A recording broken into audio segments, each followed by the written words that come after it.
ओम नमो भगवते वासुदेवाय नमः। विष्णु पर्व 42वां अध्याय।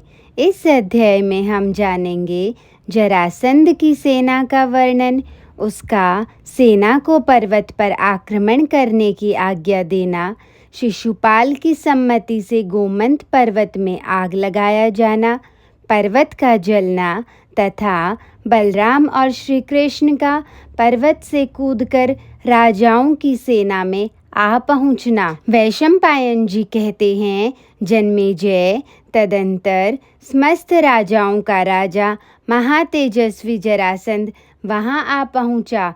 उसके पीछे अपनी अपनी सेनाओं के साथ दूसरे भी बहुत से नरेश थे। कहीं अस्त्र शस्त्र के ज्ञाता पुरुषों द्वारा भली भांति सिखाए गए विशाल एवं प्रचंड बलशाली अश्वों से युक्त रथ युद्ध उपयोगी सामग्रियों से संपन्न होकर आगे बढ़ रहे थे।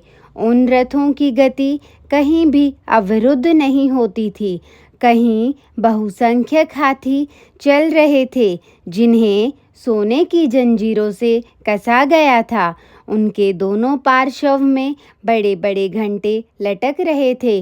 वे सभी हाथी मेघों की घटा के समान जान पड़ते थे। उनके ऊपर अच्छे महावत बैठे थे तथा रणगर्वित कुशल योद्धाओं द्वारा उन्हें सुसज्जित किया गया था। कहीं घुड़सवार योद्धा घोड़ों पर अच्छी तरह से सवार थे। उनके वे घोड़े वायु के समान वेगशाली थे और उछलते कूदते हुए आगे बढ़ते समय आकाश में उड़ते हुए पक्षियों के समान प्रतीत होते थे। बलवानों में श्रेष्ठ पैदल सैनिक भी ढाल और तलवार लिए प्रचंड रूप धारण करके आगे बढ़ते थे। वे हजार हजार की टोलियों में एक साथ चलते और केंचुल से छूटे हुए सर्पों के समान उछलते थे। इस प्रकार मंडराते हुए बादलों के समान चतुरंगिणी सेनाएं साथ लेकर वीर व्रत को धारण करने वाला बलवान राजा जरासंध युद्ध के लिए आगे बढ़ रहा था। वह राजा पहियों के घर घर घोष से युक्त रथों, मतवाले हाथियों, हिनहिनाते हुए घोड़ों तथा गरजते हुए पैदल सैनिकों द्वारा संपूर्ण दिशाओं एवं समस्त पर्वतीय कंदराओं को प्रतिध्वनित करता हुआ सेना के साथ समुद्र के समान दिखाई देता था। भूमिपालों की वह सेना हृष्ट पुष्ट योद्धाओं से परिपूर्ण थी। गरजने और ताल ठोंकने की गंभीर ध्वनि से गरजती हुई मेघों की घटा के समान प्रतीत होती थी। वायु के समान तीव्र गति से चलने वाले रथों, काले मेघों के समान प्रतीत होने वाले हाथियों, श्वेत बादलों के समान घोड़ों तथा कवच आदि से सुसज्जित पैदल योद्धाओं से मिश्रित हुई वह सेना सब ओर से सुशोभित हो रही थी। मतवाले हाथियों से व्याप्त हुई वह विशाल वाहिनी वर्षा ऋतु में समुद्र के भीतर लक्षित होने वाले मेघों के समूह की शोभा धारण करती थी। जरासंध आदि समस्त भूपाल अपनी सेना के साथ उस पर्वत को चारों ओर से घेरकर छावनी डालने की तैयारी करने लगे। वहां डेरा डाले हुए जरासंध के सैनिक शिविर की शोभा वैसी ही प्रतीत होती थी जैसा कि शुक्ल पक्ष की पूर्णिमा को अपनी उताल तरंगों से परिपूर्ण हुए महासागर का रूप देखने में आता है। तदंतर रात बीतने पर सब राजा उठे और मंगलाचार से संपन्न हो युद्ध की लालसा से गोमंत पर्वत पर चढ़ने के लिए एकत्र होने लगे। पर्वत के शिखरों पर एकत्र हो वे सभी राजा बैठे और युद्ध के शुभ अवसर के लिए उत्सुक हो आपस में मंत्रणा करने लगे। सेना सहित इन नरेशों की तुमुल ध्वनि प्रलय काल में मर्यादा को तोड़कर बहने वाले समुद्रों की भयंकर गर्जना के समान सुनाई देती थी। उन राजाओं के छड़ीदार बूढ़े सिपाही चौगा और पगड़ी धारण किए तथा हाथ में बैंत लिए राज आज्ञा से यह कहते हुए विचरने लगे कि सब लोग मौन रहें, कोई एक शब्द भी न बोले। उस समय नीरव और निश्चल हुए। उस सैन्य समूह का रूप उस शब्दहीन प्रशांत महासागर के समान प्रतीत होता था, जिसके मत्स्य और भुजंग जल के भीतर विलीन हो गए हों। वह सैन्य सागर मानो योग बल से जब सहसा नीरव तथा निश्चल हो गया, तब बृहस्पति के समान नीतिज्ञ जरासंध ने यह महत्वपूर्ण बात कही, राजाओं की सेनाएं शीघ्र ही आक्रमण करें और सब ओर से सैनिक समूह इस पर्वत को घेर लें। पत्थरों के गोले बरसाने वाले यंत्र लगा दिए जाएं, क्षेपणियां तथा मुदगर संभाल लिए जाएं, प्रास और तोमर भी ऊपर कर लिए जाएं। शत्रुओं के शस्त्र प्रहार को नष्ट करने में समर्थ सुदृढ़ और हल्के गोलों को ऊपर फेंकने के लिए हमारे शिल्पी शीघ्र तैयार करें। परस्पर प्रमथ होकर युद्ध करने वाले शूरवीरों के लिए जैसा राजा शिशुपाल कहें, शीघ्र वैसा ही प्रबंध किया जाए। उस उत्तम पर्वत को टंक समूहों और खनित्रों से खोदकर विदीर्ण कर डाला जाए। युद्ध की प्रणाली को जानकर नरेशों को इसके समीप ही यथास्थान खड़ा किया जाए। आज से मेरे सैनिक इस पर्वत पर घेरा डाल दें और इसे तब तक चालू रखें जब तक कि हम इन दोनों वसुदेव पुत्रों को मार न डालें। शिलाओं से ही उत्पन्न हुआ यह पर्वत स्वयं तो अचल है ही, इस पर रहने वाले पक्षियों को भी सहायकों द्वारा अचल कर दिया जाए। आकाश को भी बाण समूहों से इस तरह रूंध दिया जाए कि उसमें पक्षी भी उड़ न सके। मेरी आज्ञा मानकर समस्त भूपाल पर्वतीय स्थानों में खड़े रहें और जहाँ जहाँ अवकाश मिल जाए वहाँ वहाँ से शीघ्र ही पर्वत पर चढ़ जाएं। मद्रराज शल्य, कलिंगराज श्रुतायु, चेकितान, बाहिलक, काश्मीर राज गोनर्द, करुष राज दंतवक्त्र, किन्नर राज द्रुम तथा पर्वतीय प्रदेश के योद्धा, ये सब लोग इस पर्वत के पश्चिम भाग पर शीघ्र ही चढ़ाई कर दें। पुरुवंशीय वेणुधारी, विदर्भ देशीय सोमक, भोजों के अधिपति रुक्मी, मालवा के राजा सूर्याक्ष, पांचाल देश के अधिपति राजा द्रुपद, अवंती के दोनों राजकुमार विंद और अनुविंद, पराक्रमी दंतवक्त्र, छागली, पुरुमित्र, राजा विराट, कौशाम्बी नरेश मालव, शतधन्वा, विदुरथ, भूरिश्रवा, त्रिगर्त, बाण और पंचनद, ये दुर्ग युद्ध का वेग सह सकने वाले नरेश शत्रुओं को कुचलते हुए इस पर्वत के उत्तर भाग पर चढ़ाई करें। इनका गौरव वज्र के तुल्य है। शकुनी पुत्र उलूक, अंशुमान के पुत्र वीर, एकलव्य, दृढ़ाशव, शत्रुधर्मा, जयद्रथ, उत्तम मौजा, शालव, केरल राज कैशिक, विदिशा के राजा वामदेव और पराक्रमी सुकेतु, इन सब के अधीन इस पर्वत का पूर्व भाग सौंप दिया जाए। ये लोग जैसे वायु बादलों को छिन्न भिन्न कर देती है, उसी प्रकार शत्रुओं को विदीर्ण करते हुए उन पर धावा बोल दें।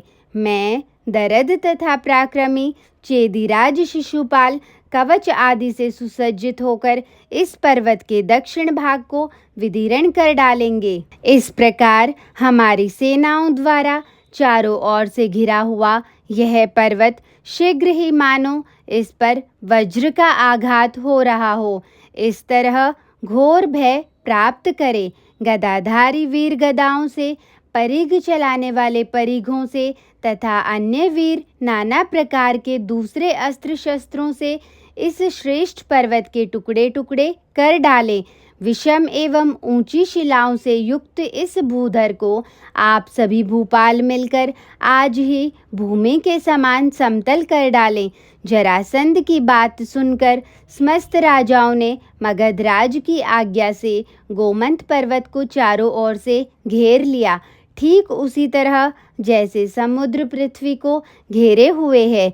उस समय देवताओं के राजा इंद्र के समान चेदीवासियों के अधिपति राजा दमघोष ने जरासंध से कहा, राजन, यह पर्वतों में श्रेष्ठ गोमंत दुर्गम पर्वत है। इस पर युद्ध करने से आपको क्या लाभ होगा? इसके शिखर पर ऊंचे ऊंचे वृक्ष और कांटेरे हैं, अतः इस पर चढ़ना बहुत कठिन काम है। मेरी तो राय है, बहुत से काठ और घास फूस जुटाकर इस पर्वत को चारों ओर से घेर दिया जाए और अभी इसमें आग लगा दी जाए। इसी कार्य में शीघ्रता करनी चाहिए। दूसरे किसी प्रयत्न से कुछ होने जाने वाला नहीं है, क्योंकि क्षत्रिय लोग सुकुमार होते हैं। ये रणभूमि में बाणों द्वारा ही युद्ध कर सकते हैं। पर्वत पर चढ़ना इनके लिए अत्यंत कठिन है।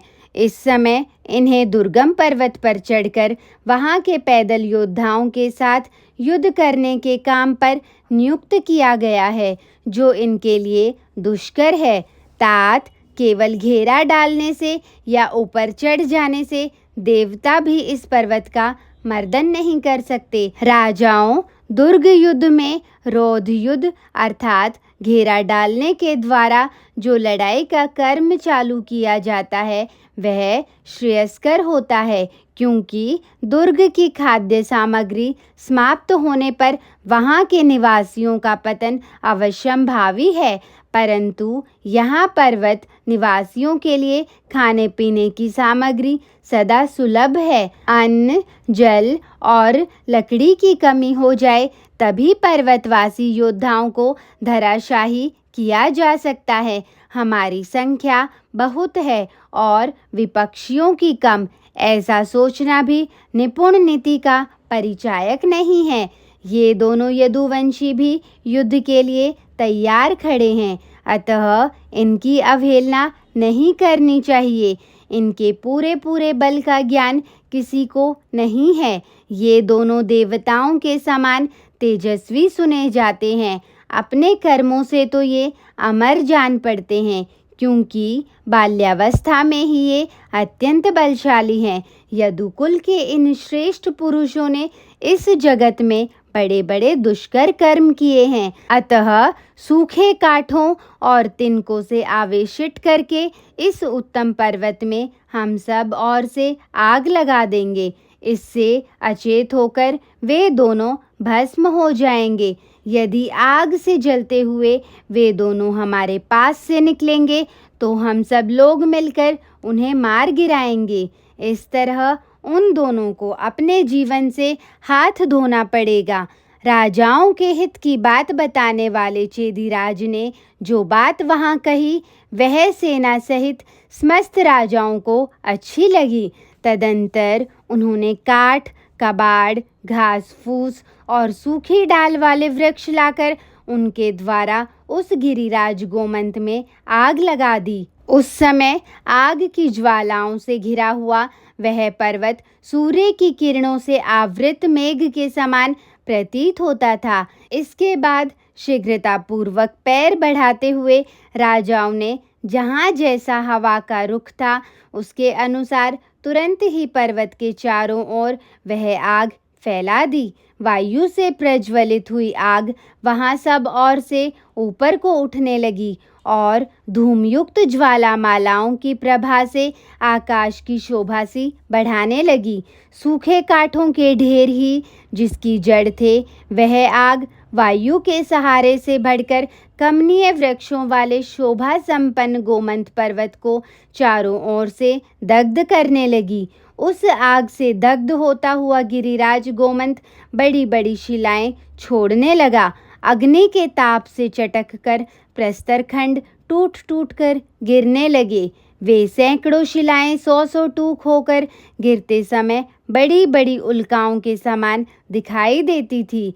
लपटों से ऊपर को उठती हुई वह आग उस पर्वतराज को सब ओर से प्रभाओं द्वारा विधि पूर्वक लीपती सी प्रतीत होती थी। ठीक उसी तरह जैसे सूर्यदेव अपनी किरणों द्वारा मेघों को अनुलिप्त कर देते हैं। पकती हुई धातुओं, जलते हुए वृक्षों तथा घबराए हुए हिंसक जंतुओं से युक्त वह पर्वतराज ऐसा जान पड़ता था मानो व्यथा से पीड़ित होकर रो रहा हो।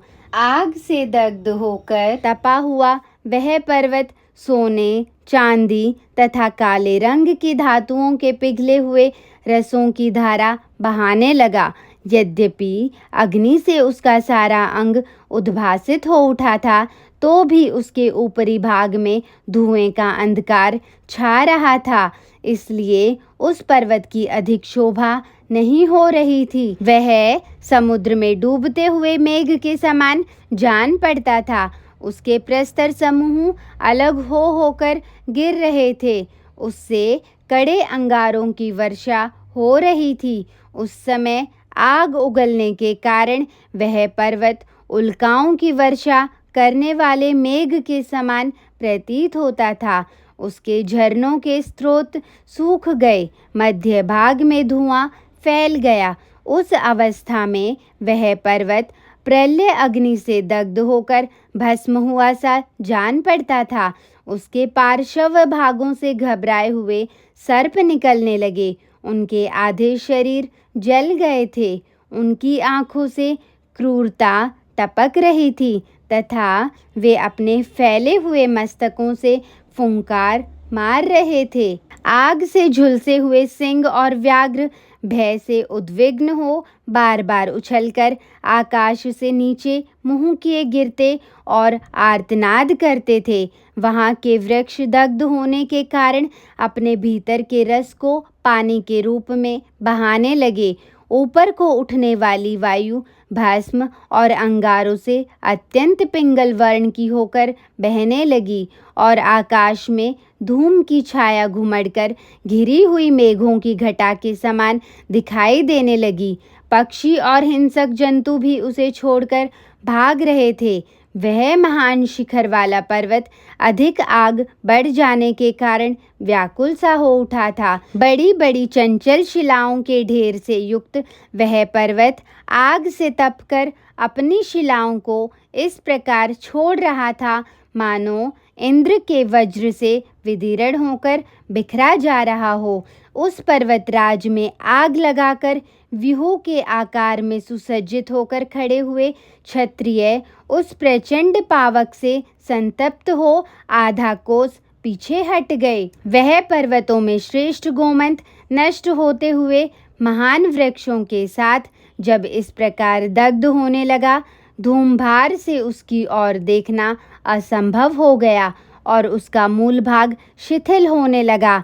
तब बलराम जी ने केशी और मधु नामक दैत्यों का संहार करने वाले साक्षात विष्णु स्वरूप कमलनयन श्री कृष्ण से रोषपूर्वक कहा, तात श्री कृष्ण, हम लोगों से वैर हो जाने के कारण इन बलवान भूपतियों द्वारा छोटे बड़े शिखरों और वृक्षों सहित यह पर्वत जलाया जा रहा है। श्री कृष्ण, देखो, चारों ओर आग से तपे और धुएं से भरे इन जंगलों के वृक्षों के निकट ये उत्तम हाथी करुण क्रंदन सा कर रहे हैं। तात, यदि हम दोनों के लिए गोमंत जला दिया जाएगा तो यह संसार में हमारे लिए महान अपयश और कलंक की बात होगी। अतः योद्धाओं में श्रेष्ठ तथा युद्ध में पर्वत के समान अविचल रहने वाले श्री कृष्ण, इस गोमंत पर्वत से उऋण होने के लिए हम लोग अपनी भुजाओं से ही इन क्षत्रियों को मार डालेंगे। तात, ये सारे क्षत्रिय इस पर्वत को जलाकर कवच आदि से सुसज्जित हो रथ पर बैठकर यथास्थान युद्ध करने के लिए उत्सुक दिखाई देते हैं। ऐसा कहकर मेरु पर्वत के शिखर से नीचे उतरने वाले चंद्रमा के समान कांतिमान वनमालाधारी नवयुवक बलराम गोमंत पर्वत की चोटी से कूद पड़े। उस समय वे कादम्बरी अर्थात सुधा या मधु के मद से कुछ मत से हो रहे थे।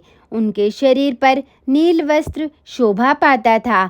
उनका मुख गौर वर्ण का था। वे शरतकाल के चंद्रमा की भांति उज्जवल प्रभा से उद्भासित हो रहे थे।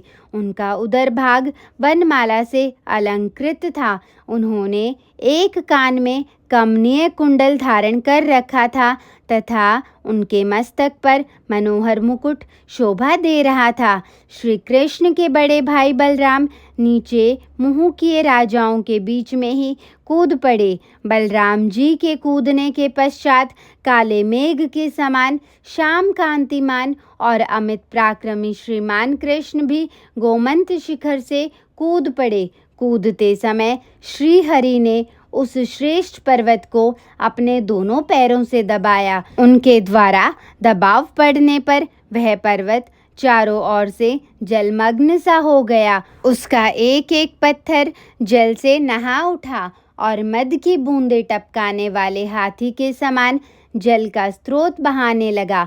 उस जल से वहाँ की सारी आग तत्काल बुझ गई, मानो प्रलय काल में मेघ समूहों द्वारा बरसाई हुई वारी धाराओं से अंशुमाली सूर्य शांत हो गए हों। उस समय पीतांबरधारी घनश्याम विग्रह कमल नयन श्री कृष्ण सिंह के समान दहाड़ रहे थे। उनके मस्तक पर दिव्य किरीट शोभा पा रहा था और मुख बड़ा ही सौम्य दिखाई देता था। उनके वक्ष स्थल पर श्रीवत्स का चिन्ह सुशोभित था। मुख बहुत ही सुंदर था और अंगों की कांति देवराज इंद्र के समान प्रकाशित हो रही थी।